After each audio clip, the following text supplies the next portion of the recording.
믿음의 소문 도시를 울리다 라는 제목으로 함께 말씀을 나눠보도록 하겠습니다. 자, 요즘 가게 하나가 일명 우리 신세대들이 말하는 핫플 아시죠? 핫플레이스. 핫플레이스가 되는 데는 간판보다는 소문이 더 큰 힘을 발휘하죠. 예를 들어 이제 인터넷에 보이는 리뷰 몇 줄, 별점 5개, 막 이렇게 거기 진짜 좋다더라 라는 우리가 툭 던진 그 말 한마디가 이 지도 앱보다 오히려 더 길을 잘 냅니다. 그래서 알고리즘 같은 곳에 이제 추천을 받고요. 또 사진이 따라서 올라가고 또 사람들이 그것을 보고 발걸음을 옮기기도 하죠. 간판은 주인이 세우긴 하지만 소문은 누가 만들죠? 그쵸. 거기를 가는 손님이 만듭니다. 그래서 데살로니가 교회가 딱 그런 상황인 거죠. 간판이 번쩍였던 그런 교회가 아니라, 이름이 번쩍였던 교회가 아니라 먼저 소문이 간 교회였습니다. 그래서 바울이 함께 이야기를 하는데 우리 데살로니가 1장 8절 함께 읽겠습니다. 시작. 주의 말씀이 너희에게로부터 마게도냐와 아가야에만 들릴 뿐 아니라 하나님을 향하는 너희 믿음의 소문이 각처에 퍼졌으므로 우리는 아무 말도 할 것이 없노라. 네. 자, 흥미로운 점이 그 소문이 말을 잘한다는 평판이 아니었다라는 겁니다. 5절을 같이 한번 보실 텐데요. 자, 5절에서 함께 읽겠습니다. 이는 우리 복음이 너희에게 말로만 이른 것이 아니라 또한 능력과 성령과 큰 확신으로 된 것임이라. 네. 복음이 너희에게 말로만 이른 것이 아니라 능력과 성령과 큰 확신으로 있다고 증언을 하고 있습니다. 그러니까 데살로니가 교회는 설명으로 알려진 공동체가 아니라 살아낸 이 복음의 울림으로써 기억된 그런 공동체였죠. 도시의 맥락을 잠깐 떠올려 보면 더 선명해질 텐데요. 데살로니가는 이 항구 도시였고, 그래서 굉장히 무역이 활발하게 이루어지고 또 빠르게 사람들이 많이 오가는 그런 교차로였습니다. 그래서 바울 일행이 머문 시간도 그 사도행전을 보면은 그렇게 길게 있지 않았어요. 그런데 그 짧은 시간 동안 그 거친 환경 속에서도 그들의 신앙이 기억이 되고 복음은 능력과 성령과 확신으로 도착을 했고 또 환난 중에는 기쁨으로 말씀을 받아서 본받는 자가 되었고 마침내는 사람들의 본이 되고 그리고 소문 자체가 되었다는 것입니다. 그래서 복음이 머물지 않았습니다. 거기에서 딱 머물고 끝나는 것이 아니라 이 복음이 계속해서 흘렀습니다. 생각해보면은 우리의 일상도 비슷하죠. 아침에 눈을 뜨면은 이미 세상에 수많은 소문들, 우리가 뉴스를 틀던 신문을 보던 세상에 그런 많은 소문들과 또 알림으로 우리를 먼저 부릅니다. 그러니까 이 어떤 것들이 이 방식이 트렌드다. 이 정도는 해야 한다. 남들도 다 그렇게 한다. 이런. 그러나 오늘 본문에서는 다른 종류의 소문을 보여줍니다. 환난 중에도 사라지지 않는 그 기쁨, 그리고 손발이 달린 믿음, 그리고 땀이 밴 사랑, 포기하지 않는 소망, 이런 것들이 바로 사람들의 입에 계속해서 오르내린 이야기죠. 누군가는 말로 복음을 설명하려고 애썼고 또 누군가는 이렇게 살아낸 복음으로 주변을 설득했는데 데살로니가의 소문은 전자가 아니라 후자, 그러니까 살아낸 복음으로 나타내는 그런 후자에 가까웠습니다.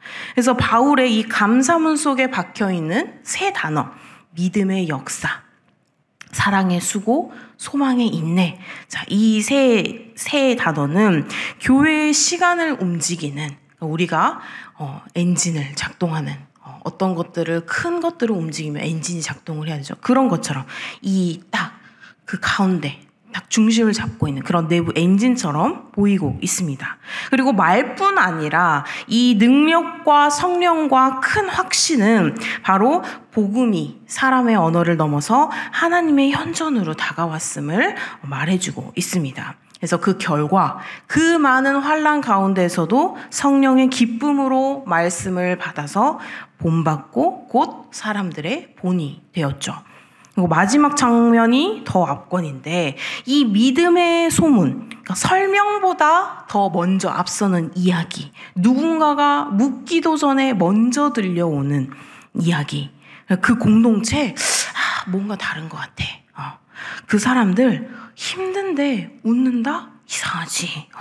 저 사람 손해보았는데도 정직을 택해서 저 사람 진짜 믿을 만한 사람인 것 같아. 이렇게. 그리고 9절에서 10절 마지막까지는 그 소문의 내용을 이제 들려주는데 그들이 우상을 버리고 하나님께 돌아와서 살아계신 하나님을 섬기며 그리고 그 아들의 강림을 기다린다까지. 이렇게 회심의 이벤트가 아니라 방향 그리고 리듬 그리고 시선 이런 변화였다는 사실이 조용히 드러납니다. 그래서 오늘 본문을 보면서 이 데살로니가 교회가 어떻게 간판보다 소문으로 도시를 움직였는지 볼 텐데요. 자, 바울의 이 첫 문장이 감사로 채워지죠. 근데 그 감사는 막연한 정서가 아니라 기억의 목록을 따라서 흐르는데 우리 데살로니가 1장 2절에서 3절을 한번 같이 읽겠습니다. 시작. 우리가 너희 모두로 말미암아 항상 하나님께 감사하며 기도할 때에 너희를 기억함은 너희의 믿음의 역사와 사랑의 수고와 우리 주 예수 그리스도에 대한 소망의 인내를 우리 하나님 아버지 앞에서 끊임없이 기억함이니. 아멘. 자, 여기에 세 단어는 그 신자의 기억 시간을 다시금 엮는데 과거에 받은 그 믿음이 현재의 행동으로 번역될 때 바로 이 역사가 보이고 또 마음에 솟은 그 사랑이 지속되는 헌신으로 스며들 때 수고가 보인다는 거죠. 그리고 이 미래의 소망이 오늘의 끈기로 자리 잡을 때 바로서 인내가 보인다는 겁니다. 그러니까 데살로니가는 이 세 축의 균형을 계속해서 이루어 나갔던 그런 교회인 거죠. 그래서 그들의 신앙이 그냥 단순히 감정의 반짝임, 한순간 반짝하고 끝나는 것이 아니라 이 생활의 두께로서 인식이 되었다는 겁니다. 그래서 오늘의 도시를, 오늘날 우리들을 떠올려 보면 많은 것이 성과를 나타내야 하고 감정적이고 즉시성, 바로 보여줘야 하는 그런 상황들에 맞춰서 돌아가는데 성도님들의 시간은 다른 박자를 택한다는 거죠. 바로 행동과 수고와 인내를 택한다는 것입니다. 그러니까 어제의 은혜가 오늘의 업무 태도와 또 가정의 언어, 또 골목에서의 친절로 나타나는지, 사랑의 감동이 피곤한 관계 속에서도 한 번 더 이것을 견뎌줌으로써 그걸로 이어지는지, 또 소망의 확신이 결과가 늦어도 포기하지 않는 그런 시선으로 머무는지, 이 질문들 속에서 이 데살로니가가 바로 이 우리의 얼굴과 겹쳐진다는 것입니다. 그래서 바울은 확언하는데 우리 4절을 같이 읽겠습니다. 시작. 하나님의 사랑하심을 받은 형제들아 너희를 택하심을 아노라. 네. 선택은 어떤 자격의 상이 아니라 관계의 시작이라는 겁니다. 그리고 그 선택이 어떻게 도착했는지를 이렇게 설명을 하는데 우리 5절을 한번 같이 읽겠습니다. 시작. 이는 우리 복음이 너희에게 말로만 이른 것이 아니라 또한 능력과 성령과 큰 확신으로 된 것임이라. 아멘. 네. 능력은 삶을 움직이는 동력이겠죠. 그리고 성령은 내적 증언과 외적 열매의 주체가 되고요. 큰 확신은 전달자와 수용자 모두의 그 설득을 가리키고 있습니다. 그래서 사도행전 17장을 보면 이 바울의 데살로니가 체류가 길지 않았다고 했죠. 그런데 그럼에도 불구하고 이 교회가 뿌리가 내려졌다면 그 이유는 다른 것이 아니라 그 현존의 사건, 하나님께서 그곳에 친히 임하셨기 때문입니다. 그래서 오늘 우리의 언어가 굉장히 많고 빠르지만 그런 메시지가 계속해서 쏟아지는 상황 속에서도 마음에 닿는 그런 도착의 체감은 굉장히 빈약할 때가 있습니다. 뭔가를 막 열심히 전한 것 같아요. 뭔가를 막 빠르게 한 것 같아요. 이거를 다 했어야만 할 것 같고 뭔가를 했는데 나중에 결과물을 보니까 내가 뭐를 했지? 내가 요만큼밖에 못했나? 이런 적이 있습니다. 그래서 본문 그런 상황 속에 있지만 오늘 본문이 보여주는 그림은 다른 거죠. 바로 짧은 만남, 짧은 문장, 그리고 짧은 체류, 그러한 상황 속에서도 능력, 성령, 확신, 이 삼각형이 서는 순간 바로 복음은 도착한다는 것입니다. 그래서 설명은 짧았는데 삶이 길게 변해버리는 그런 장면들이 그렇게 생겨나는 것이죠. 그래서 데살로니가 교회는 또 1장 6절 함께 보겠습니다. 시작. 또 너희는 많은 환난 가운데서 성령의 기쁨으로 말씀을 받아 우리와 주를 본받는 자가 되었느니라. 네. 그래서 이렇게 교회가 이렇게 되었으니 그 다음에 결과적 교회가 시작. 그러므로 너희가 마게도냐와 아가야에 있는 모든 믿는 자의 본이 되었느니라. 아멘. 네. 여기에서 기쁨은 이게 상황이 호전돼서 나오는 그런 기쁨, 그런 것이 아니라 이제 동행의 표지인 것이죠. 그래서 환난의 곡선이 아래로 꺾이는 그러한 계속해서 힘든 그런 자리이지만 성령의 기쁨은 계속해서 위로 그려지는 그런 상황입니다. 그래서 신약의 이 기쁨은 현실을 무시하는 것이 아니라 바로 현실을 견뎌라라는 말씀인 것이죠. 그래서 그 기쁨이 본받음을 가능하게 하고 그리고 본받음의 시간이 쌓일수록 공동체는 바로 모든 사람들의 본이 됩니다. 그래서 오늘도 설명보다 강력한 변증은 종종 환난 중 기쁨에서 나오는데 어렵다는데 왜 얼굴이 그렇게 편한가요? 라고 물어보시는 분들이 계시죠. 손해를 보는데 왜 이렇게 말이 부드러우시죠? 분명히 손해보시는 것 같은데 너무 친절하세요. 그러면 없던 양심이 갑자기 또 생겨서 내가 이래도 되나 이런 마음이 들 때도 있고 이게 바로 본이 된다는 그런 것이죠. 그래서 이런 질문이 바로 전도의 문턱이 된다는 것이죠.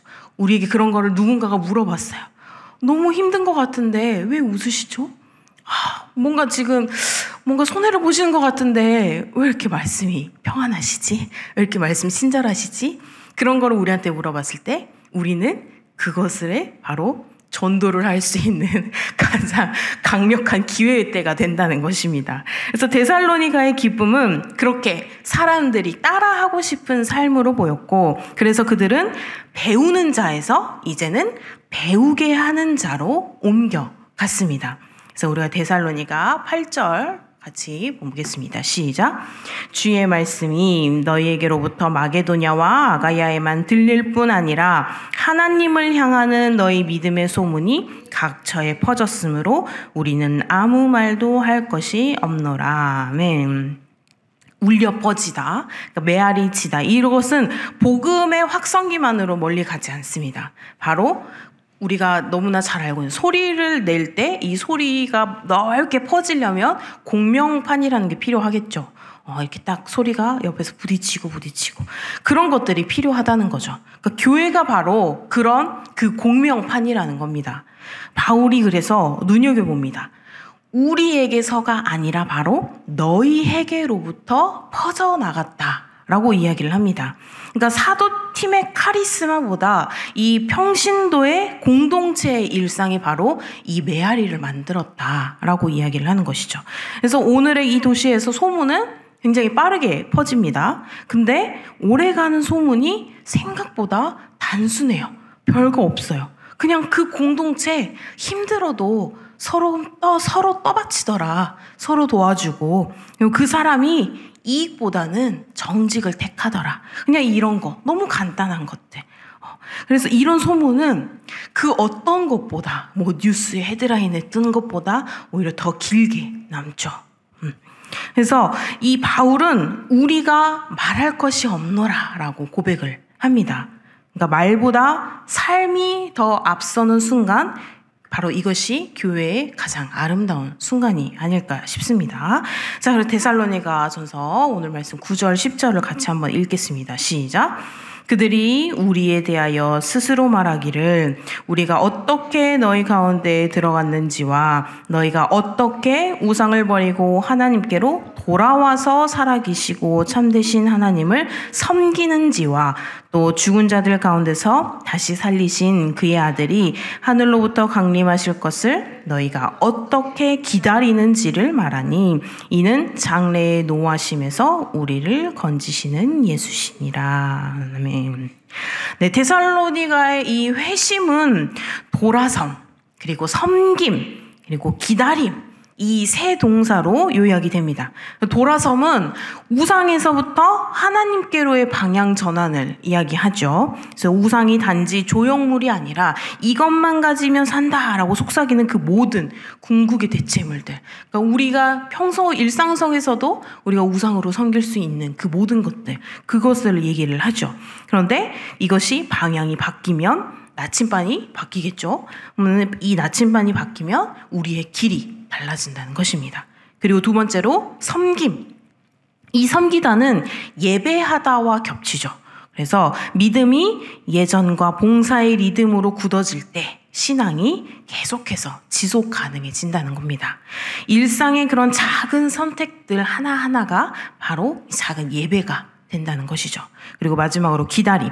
이 재림의 기다림은 현실 도피가 아니라 현실 견디기의 근거입니다. 그래서 장래의 진노에서 우리를 건지시는 그 예수님, 과거의 십자가와 미래의 재림이 이 오늘의 중간 시간을 바로 붙들어주는 것이죠. 그래서 우리들은 그러한 불확실 속에서도 조급함이 덜한 사람으로 우리가 보이는 것이죠. 그래서 이 세 동사, 이 세 가지가 박동처럼 계속해서 뛰는 한 이 교회의 방향을 절대 잃어버리지 않는다라는 것입니다. 그래서 돌아서고 섬기고 기다리는 이 사람들의 모임, 그 모임이 바로 이 세상 한가운데 다른 시간표를 살아내는 사람, 우리들이 아닐까, 교회가 아닐까 싶습니다. 그래서 데살로니가 교회는 이 간판보다 소문으로 도시를 움직였죠. 감사의 기억이 신앙의 뼈대를 세우고, 그리고 복음의 도착이 말 이상의 현실이 되었고요. 그다음에 환난 중의 기쁨이 모방을 부르고 본이 되어서, 그래서 그 모방이 본을 만들고 결국 이 믿음의 소문이 온 사방에 울려 퍼졌습니다. 그리고 그 모든 아래에는 바로 돌아섬, 섬김, 기다림의 박동이 있었죠. 오늘도 우리 교회들도 같은 원리 아래 서 있습니다.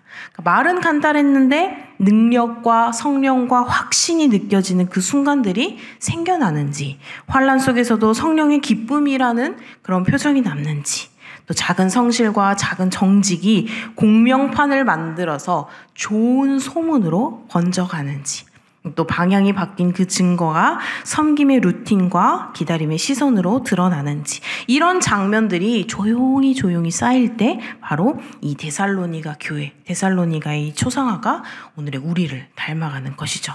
자, 그런데 이 많은 것들이 다 일어나려면 그곳에 누가 있어야겠죠? 바로 하나님께서 함께 일을 해 주셔야 합니다. 그렇죠?